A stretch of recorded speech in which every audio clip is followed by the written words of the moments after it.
చూడండి ఎంత అద్భుతంగా ఉందో. భిక్షాటన చేస్తున్న మూర్తి. లింగంలో దేవుళ్ళు ఇలా ఉంటారు. వెంకటేశ్వర స్వామి 25 lakhs పెట్టి ఈ విగ్రహాన్ని కొన్నారు, కొని తీసుకొచ్చేసారు. 9 feet సింగిల్ స్టోన్ తో ఉన్న విగ్రహం. ఈ విషయం మాత్రం వినాల్సిన విషయం ఇది. వచ్చి దీన్ని ఇప్పుడు ప్రతిష్ఠ జరుగుతుంది. ఆ షట్టర్ ఒకటి ఉంది కదా, అక్కడ నుంచి ఇలా బ్రిడ్జ్ కట్టబోతున్నారు. నిజంగా అసలు ఊహించని విషయాలండి. నిజంగా చెప్తున్నానండి, నాకైతే గూస్ బంప్స్ వస్తున్నాయి.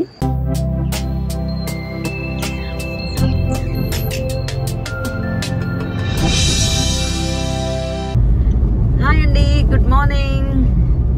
ఏంటి రాత్రి అయితే మార్నింగ్ అంటున్నాను అనుకుంటున్నారా? లేదండి, తెల్లవారుతోంది. ఇంకా 4 అవ్వలేదు, ఒక 10 నిమిషాలు ఉన్నాయి. కానీ దీని మీద చూడండి, అద్దం మీద కూడా మంచు వస్తుంది. ఒకసారి వైపర్ వేస్తే, కళ్యాణ్ వైపర్ వేయండి. అలా మంచు కూడా పడుతోంది ఇప్పుడు పొద్దున. ఇంత పొద్దున లేచి రాజమండ్రిలో నేను ఎక్కడికి వెళ్తున్నాను అంటే టెంపుల్కి. నేను వెళ్తున్న టెంపుల్ మహాకాళేశ్వర టెంపుల్. అక్కడికి వెళ్ళాక మీకు చూపిస్తాను దాని ఇంపార్టెన్స్ ఏంటి, అసలు మహాకాళేశ్వర టెంపుల్ ఎలా కట్టారు, ఎందుకు కట్టారు, ఎవరు కట్టారు, ఇవన్నీ కూడా నేను మీకు చూపిస్తాను. సో మార్నింగ్ 4 ఇంకా అవ్వలేదు, 4 o'clock మేము టెంపుల్ దగ్గరికి ఉంటాము. ఎందుకంటే అక్కడ ప్రత్యేకమైన సేవ ఒకటి ఉంటుంది, అది మీకు చూపించాలి. చూడండి ఎంత అద్భుతంగా ఉందో. అలా చుట్టూ చూస్తూ వస్తే మీరు, ఇది మొత్తం చుట్టంతా విగ్రహాలే ఉన్నాయి. నిజంగా చెప్తున్నానండి, నాకైతే గూస్ బంప్స్ వస్తున్నాయి. ఇది సో హ్యాపీ అన్నమాట. ఇక్కడ అలా చూస్తే ఎంత బాగుందో. అంటే గోపురాలు, నేను విన్నంత వరకు శివాలయం అంటే 4 దిక్కున గోపురాలు ఉండాలి అంటారు. గాలి గోపురాలు అంటారు కదా, 4 దిక్కున ఉండాలంటారు. ఇక్కడ 4 దిక్కున గోపురాలు ఉన్నాయండి. దీని ప్రత్యేకత కూడా మనం ఏంటి అని తెలుసుకుందాము. ఇక్కడ ప్రత్యేక పూజ కోసం ఈ అరేంజ్మెంట్స్ జరిగి ఉన్నాయి. చూడండి, మీరు ఇక్కడ పైనుంచి చూడండి, మీకు ఆ షేప్ కూడా కనిపిస్తూ ఉంటుంది. శివలింగం లాగా అనిపిస్తుంది. దేవుడు ఇచ్చ లేనిది ఏది జరగదు అంటారు కదండి. అలా దేవ ఇచ్చతోనే ఆయనే ఈ గుడి స్వయంగా కట్టించుకున్నారు. విగ్రహాల్ని తయారు చేయడానికి శిల్పి కావాలి, ఇదంతా డిజైన్ చేయడానికి ఒక ఇంజనీర్ కావాలి, ఇదంతా కట్టడానికి వర్కర్స్ ఎవరైతే కావాలి.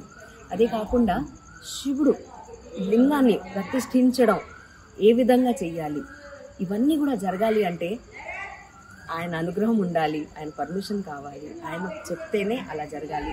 అదే జరిగింది ఈ శివాలయంలో. ఈ దేవాలయం చుట్టూనా కూడా మీకు దేవుడి విగ్రహాలు ఉంటాయి. సో అభిషేకం ఇంకా స్టార్ట్ అవ్వబోతుంది. ముందు మీకు నేను ఆ విగ్రహాలు చూపిస్తాను. మీరు పైన చూస్తేనండి, ఆ పైన విగ్రహాలన్నీ కింద ఏ విగ్రహం ఉందో పైన అదే విగ్రహం మీకు కనిపిస్తుంటుంది. సో ఇక్కడ ప్రతి గుడిలో మనం ఫస్ట్ పూజ చేసేది ఏంటి, మనం పూజ మొదలు పెట్టినప్పుడు ఏ దేవుణ్ణి మనం పూజించి స్టార్ట్ చేస్తాం? విఘ్నేశ్వరుడు. సో గణేష్ మహారాజ్ ఇక్కడ ఉన్నారు చూడండి. సో గణపతి బప్ప మోరియా. ఓం గం గణపతయే నమః. ఇప్పుడు నేను మీకు విగ్రహాలన్నీ చూపిస్తాను రండి.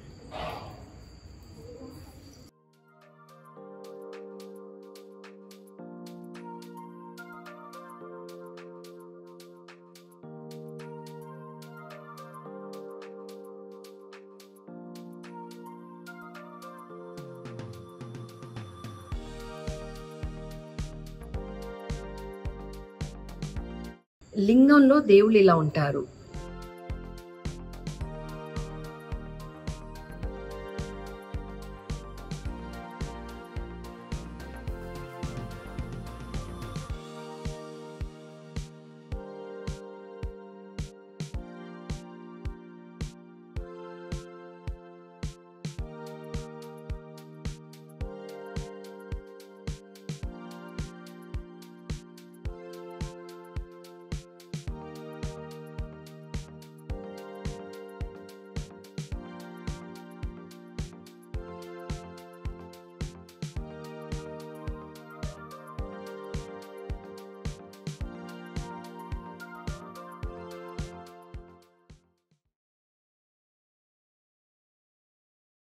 ఇక్కడ చూడండి దత్తాత్రేయ స్వామి. దత్తాత్రేయ స్వామి సాయిబాబాకి ముందు ఉన్న రూపం అంటారు. ఆ తర్వాత సాయిబాబా. ఇక్కడ చూడండి, అసలు చూస్తుంటే మన వైపే చూస్తున్నారేమో అనిపిస్తుంది. ఆది శంకరాచార్యులు.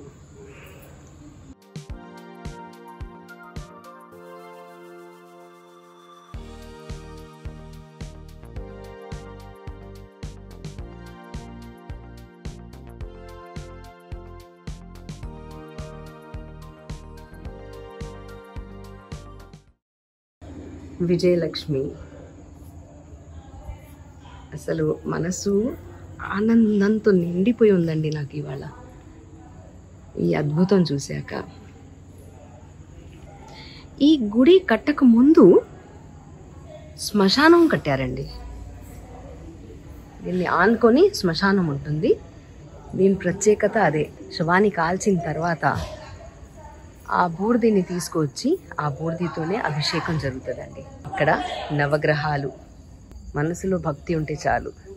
ఎంత పొద్దున లేచి చూడండి అందరు వచ్చేస్తున్నారు పూజకి. ఇక్కడ నేను ప్రత్యేకంగా ఒక విగ్రహం మాత్రం చూపించాలి. ఈ ఆలయం కట్టక ముందు ఇన్స్పిరేషన్ అసలు ఎలా అనేది మీకు అది చూపిస్తానండి ఇప్పుడు. ఓం నమః శివాయ. హర హర మహాదేవ శంభో శంకర. ఈ విగ్రహం ఫస్ట్ ఇన్స్పిరేషన్ అండి. నేను ఇందాక చెప్పాను కదా ఇన్స్పిరేషన్ ఏంటి అంటే ఈ విగ్రహం. ఫస్ట్ విగ్రహం వచ్చేసింది, ఆ తర్వాత గుడి గురించి ఆలోచన మొదలైంది. పట్టుపగల వెంకట్రావు గారు ఆయనకు వచ్చిన ఆలోచన, ఆయనకు వచ్చిన ఇది ఒక కళ, ఒక డ్రీమ్ అనుకోండి. ఆ కళ ఇలా సాకారం అయింది. So dream comes true. India మొత్తంలో ఉజ్జయిన్ ఒక్కటే ఇలాంటి ఆలయం ఉండడం ఏంటి, మన దగ్గర ఎందుకు లేదు, మన దగ్గర కూడా ఇది ఉండాలి అని ఆ ఆలోచన ఇచ్చింది కూడా శివుడే. సో శివుడు అనుగ్రహంతో ఈ గుడి నిర్మాణం జరిగిందండి. అమ్మ మీ పేరు తెలుసుకోవచ్చా? నేను నాగమణి గారు. ఒక్క క్షణం ఆగండి నా కోసం. ప్రీతి నిగమ్ ఛానల్ వాళ్ళు చూస్తున్నారు మీకు. మీరు ఈ సేవ చేయడానికి వస్తారా ఇక్కడ? అవునండి. ఈ సేవ అయిపోయిన తర్వాత నేను మళ్ళీ నా ప్రొఫెషన్ లోకి నేను ఇంటి పని అంతా చేసుకొని. అంటే మీ ప్రొఫెషన్ ఏంటి అసలు? నా ప్రొఫెషన్ టీచింగ్ అండి. నేను సో మీరు స్కూల్లో టీచర్ ఉన్నారు. నేను MA BEd Telugu PhD MA triple MA చేశాను. ఎకనామిక్స్. చాలా సంతోషం అమ్మా. అంటే మీరు గుడి కోసం ఈ సేవ చేసి నేను ఎప్పటి నుంచో నేను కాశీ వెళ్ళి 21 సార్లు వెళ్ళారండి. కాశీ 21 సారి కాశీకి వెళ్ళారు. ప్రతి శివరాత్రికి కాశీలో ఉంటాను. మాస శివరాత్రులు అన్నీ చేస్తాను. మహాశివరాత్రికి కాశీ వెళ్ళిపోతాను.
ఖచ్చితంగా మీరు పట్టుకున్న బట్టలన్నీ తడిపేసుకుని స్నానం చేయాలి, లేదా గోదావరి స్నానం చేసినా వెళ్ళండి.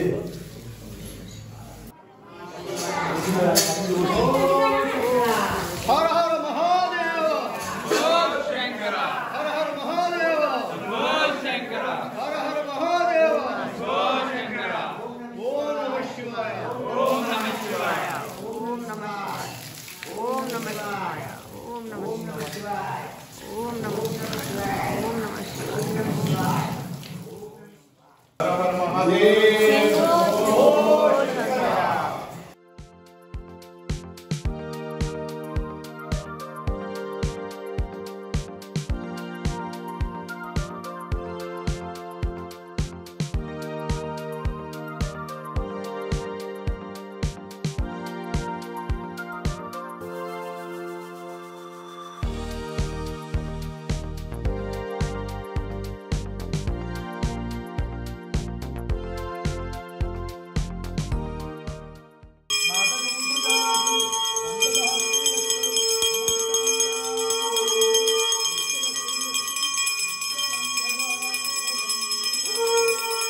గురుగారు ఈ గుడి ప్రతిష్ట చేశారు, చాలా అద్భుతంగా ఉంది. ఈ విశిష్టత ఏంటి? గుడి విశిష్టత ఏంటి?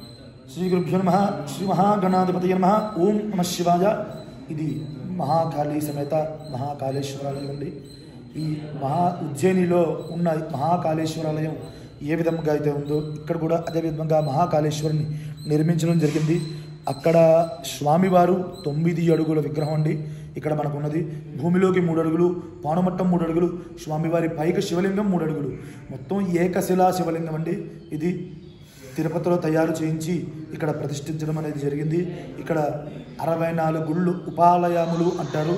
ఆ ఉపాలయంలో ద్వైత అద్వైత అనగా ఒక పక్కన అంతా కూడా ఆ పరమేశ్వరుడికి సంబంధించిన ప్రమదగణములు, ఒక పక్కనంతా కూడా విష్ణుమూర్తికి సంబంధించిన ప్రమదగణములు. అంటే ఆ శివకేశవులిద్దరూ కూడా వేరు కాదు, ఒకే తత్వము అని చెప్పే విధముగా కూడా ఇక్కడ నిర్మించడం అనేది జరిగింది.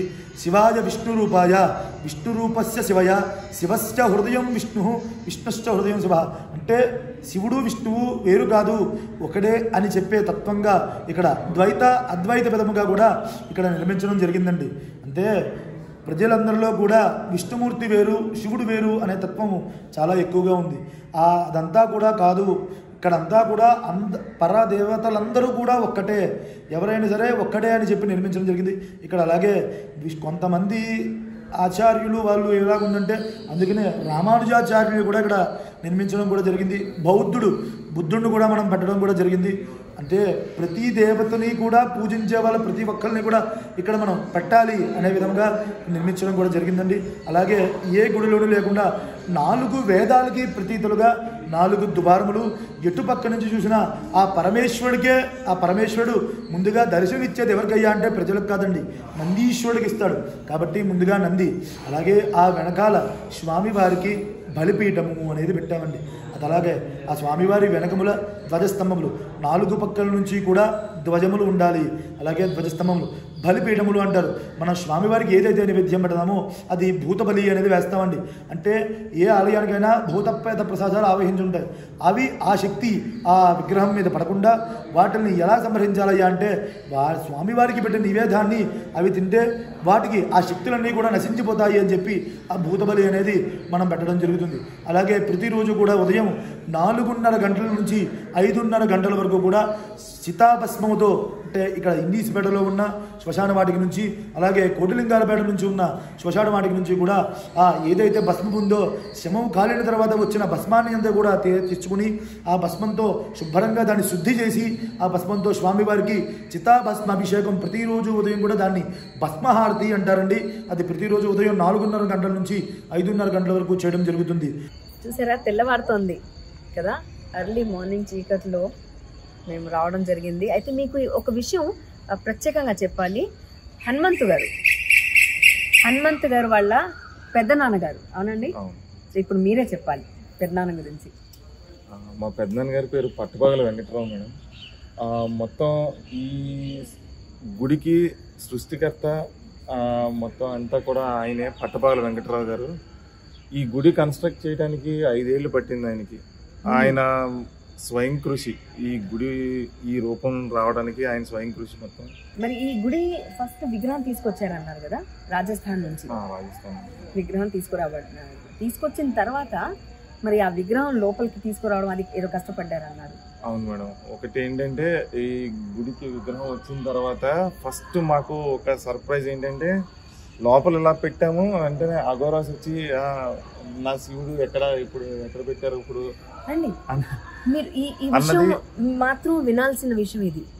ఫస్ట్ విగ్రహం తీసుకొచ్చి పెట్టిన వెంటనే అఘోరాస్ వచ్చి దీన్ని ఇప్పుడు ప్రతిష్ఠ జరుగుతుంది ఏంటి అన్ని ఎంక్వైరీ చేసుకుని వాళ్ళు దర్శించుకుని మరి వెళ్ళారు ఆ టైంలో. అంటే నేను చెప్పాను కదండి, అంత ఆయన ఆట అంతే. ఏది కదలాలన్నా శివుడే ఆజ్ఞ లేనిది ఏది కదలాలి. మరి శ్మశానం ఎప్పుడు కట్టారు? ఇది ఒక 30 years బ్యాక్ కట్టారు మేడం. ఇది ఆయనకి ఇండియాలో it's first of it's kind అనమాట. ఇది Limca book of world records కూడా ఆయన నేమ్ ఎన్రోల్ అయింది. అంటే ఒక బరియల్ గ్రౌండ్ ఇలా ఇంత గ్రీనరీతో ఒక ఈ టైప్ లో కూడా చెయ్యొచ్చా అన్నది ఫస్ట్ ఆయన ఒక ఎగ్జాంపుల్ మోడల్ కింద చేసి పెట్టారు అది. సో దాని నుంచి అప్పుడు అన్ని కైలాస భూములు ఒక ఇన్స్పిరేషన్ గా తీసుకుని ఇప్పుడు ఆల్ ఓవర్ ఇండియా ఇదే ఫాలో అవుతుంది. ఇదే ట్రెడిషన్. కోవిడ్ టైంలో ఆయన చేసిన సేవ అంత కాదండి. మామూలుగా అక్కడ ఆ కేసు పేషెంట్ ఉన్నారంటేనే దగ్గరికి వెళ్ళడానికి భయపడిన రోజులు అవి. మాస్క్ కాదు కానీ డాక్టర్స్ కూడా 2-3 ఆప్రాన్స్ అది అన్ని వేసుకుంటే గానీ దగ్గరికి వెళ్ళడం కుదరలేదు. అలా వేసుకున్న తర్వాత కూడా భయపడుతూ వెళ్ళారు. అలాంటప్పుడు ఫ్యామిలీస్ కి కూడా ముట్టుకొని ఇవ్వలేదండి శవాలని. ఒక బాడీని ఫ్యామిలీ మెంబర్స్ ని కూడా ముట్టుకొని ఇవ్వకుండా వాళ్ళని కాపాడాలని తీసుకెళ్లి శ్మశానంలో కాల్చడం దహనం చేశారు. అలా కొన్ని ఒకేసారి శవాలని అంటే దహనం చేయడానికి అనాథ శవాల్లాగా కాల్చడం జరిగింది. కానీ రాజమండ్రిలో ఫస్ట్ శవం కాల్చినప్పుడు ఎవరు కాదు, మీ పెద్దనాన్న గారు ఉన్నారని తెలిసింది కదండి. పట్టపాగల వెంకట్రావు గారు ఫస్ట్ కరోనా బాడీని స్వయంగా కాల్చి ఆయనే, పట్టపాగల వెంకట్రావు గారు. అంటే ఆ రోజుల్లో జనాలు కూడా ఎవరు పనిచేసే వాళ్ళు కూడా ఎవరు దగ్గరికి రాలేను భయపడిపోతున్న టైంలో ఫస్ట్ ఈయన వెళ్ళి ఏం అవ్వదు, ఇది ఫస్ట్ మనం డెడ్ బాడీని కాల్ చేస్తే అది అక్కడతో సప్రెస్ అయిపోతుంది అని చెప్పేసి ఫస్ట్ టైము ఆయన హ్యాండిల్ చేసి అది కాల్చిన తర్వాత అప్పుడు పని వాళ్ళందరూ రావడం మొదలుపెట్టి స్టాఫ్ అంతా వాళ్ళు స్టార్ట్ చేశారు. అంటే ఆ ధైర్యం మీ పెద్దనాన్న ఇచ్చారు. పట్టపగల వెంకట్రావు గారు నిజంగా అంటే లివింగ్ గాడ్ అనుకోవచ్చు, ఒక విధంగా లివింగ్ గాడ్ అండి ఆయన. మరి ఆయన కట్టిన శ్మశాన వాటిక ఆయనకి 76 years మేడం. స్టిల్ ఇప్పటికి కూడా 4 o'clock శ్మశాన వాటికలో ఉంటారు. ఆయన మార్నింగ్ వచ్చి అన్ని చూసుకుని అంటే 6 లోపల ఎవరైనా ముందు ఏం కావాలో అన్ని అరేంజ్ చేసుకుని అప్పుడు ఇంటికి వెళ్తారు. ఆయన ఫస్ట్ లెగ్ ఆయన డైలీ రొటీన్ మార్నింగ్ ఇది 4 o'clock అట్ ఎనీ కాస్ట్ ఇక్కడ ఉంటారు. వర్షం వచ్చినా ఏదొచ్చినా కానీ ఏమైనా కానీ ఎలాంటి సిచ్యువేషన్ ఉన్నా 4 o'clock శ్మశానానికి ముందు వస్తారు. ముందు వచ్చేసి అక్కడ ఏం కావాలో అక్కడ ఏం రిక్వైర్మెంట్ ఉందో అన్ని చూసుకున్నాకే ఆయన రోజు స్టార్ట్ అవుతుంది అని వింటున్నాను. అసలు నిజంగా ఇలాంటి మహానుభావులు ఉండడం గ్రేట్ అండి.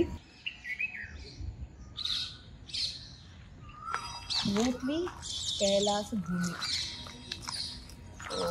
మనం ఇప్పుడు ఈ శ్మశానానికి వచ్చామండి. చూడండి ఎంత చక్కగా కూర్చొని ఉన్నారు. ఇక్కడ ఎలక్ట్రిక్ అది కూడా ఉందండి. ఎలక్ట్రిక్ కాదు, ట్రెడిషనల్. ఒకవైపు కొన్ని బాడీస్ కాల్చడానికి, ఒకవైపు కొన్ని బాడీస్ కాల్చడానికి ఇలా ప్లేస్ ఇలా ఉంది చూడండి. పైకి ఎక్కర్లేదు, టాప్ యాంగిల్ నుంచి అలా.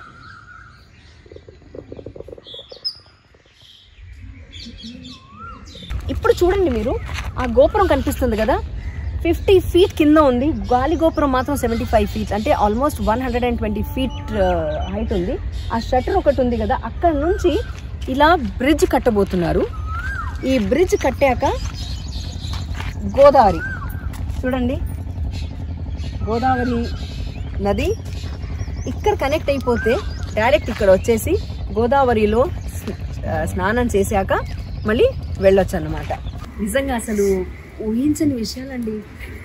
అంటే నేను ఒక గుడికి వచ్చాము అని ఒక చిన్న వీడియో చేద్దాము, మా వాళ్ళకి చూపిద్దాము అని అనుకుంటే అసలు ఇంత విషయం ఉంది ఆ గుడి అంటే ఏంటి అని తెలిసిన తర్వాత నేను ఆపుకోలేకపోయాను. అన్ని విషయాలు మీకు చెప్పాలనిపించింది. వీలైనంత వరకు మీకు చెప్తున్నాను, చూపిస్తున్నాను. కుదిరితే విజిట్ చేయండి. చాలా మంచి టెంపుల్ అండి నిజంగా. హర హర మహాదేవ్ శంభో శంకర. ప్రీతి నిగమ్ ఛానల్ని లైక్ చేయండి, షేర్ చేయండి, సబ్స్క్రైబ్ చేయండి అండ్ బెల్ ఐకాన్ని మాత్రం క్లిక్ చేయడం మర్చిపోకండి. సో కొత్త వీడియోతో మళ్ళీ మీ ముందుకు వస్తాను.